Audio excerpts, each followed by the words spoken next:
Channels ডিজিটালে সবাইকে স্বাগত জানাচ্ছি। আমি এই মুহূর্তে রয়েছি ঢাকা টাঙ্গাইল মহাসড়কে কোনাবালী এলাকায়। আপনারা জানেন যে একদিন পরে কিন্তু মুসলিম উম্মার যে প্রধান ধর্মীয় উৎসব পবিত্র ঈদুল আজহা কিন্তু অনুষ্ঠিত হবে। আপনাদেরকে আরেকটি বিষয় জানিয়ে রাখি যে গাজীপুর কিন্তু একটি শিল্প অধ্যুষিত এলাকা। আজকে কিন্তু 50% শিল্প কলকারখানা যে ছিল সেই কলকারখানা কিন্তু দুপুরের দিকে ছুটি হয়েছে। দুপুরের পর থেকেই কিন্তু যাত্রীর চাপ কিন্তু বৃদ্ধি পেয়েছে এবং যাত্রীর চাপ বৃদ্ধি পেলেও কিন্তু গণপরিবহন না থাকায় কিন্তু যে যাত্রীরা রয়েছেন তাদেরকে কিন্তু ভোগান্তি পোহাতে হচ্ছে।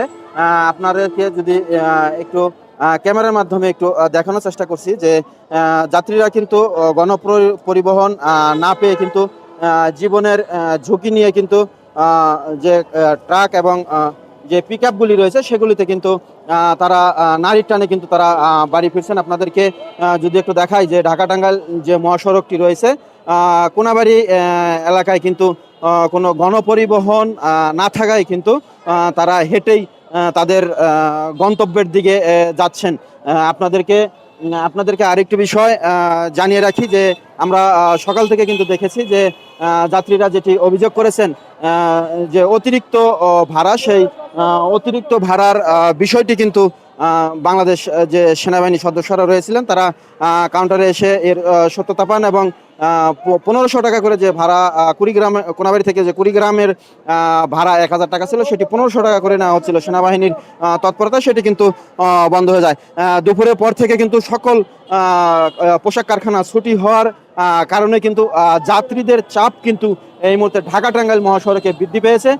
গণপরিবহন না থাকায় কিন্তু তাদেরকে দুর্ভোগ পোহাতে হচ্ছে। আপনাদেরকে আরেকটু বিষয় জানিয়ে রাখি, দুপুরের পর থেকে কিন্তু গুড়ি গুড়ি বৃষ্টি হয়েছে এই গাজীপুরে, যার কারণে কিন্তু যাত্রীদের কিন্তু আরো ভোগান্তির সৃষ্টি হয়েছে।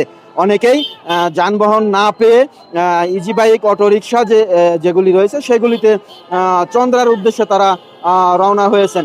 আপনাদেরকে আরো একটি বিষয় জানিয়ে রাখি, অতিরিক্ত ভাড়ার বিষয়ে হাইওয়ে পুলিশের যে অতিরিক্ত আইজিপি রয়েছেন তিনি কিন্তু গতকালকে চন্দ্রায় পরিদর্শনে এসে বলেছিলেন যে হ্যালো এইচপি অ্যাপস নামে একটি অ্যাপস আজকে দুপুরের দিকে উদ্বোধন করা হয়েছে। সেই অ্যাপসের মাধ্যমে কিন্তু যাত্রীরা সহজেই সারা দেশের যে রোডগুলি রয়েছে সেই ভাড়া সম্বন্ধে কিন্তু তারা জানতে পারবে। এই মুহূর্তে আপনাদেরকে একটু ক্যামেরার মাধ্যমে দেখানোর চেষ্টা করছি যে কি পরিমাণের যাত্রীর চাপ এই ঢাকা টাঙ্গাইল মহাসড়কে এবং এই কোনাবাড়ি এলাকায় গণপরিবহন না পেয়ে কিন্তু তারা দাঁড়িয়ে আছেন।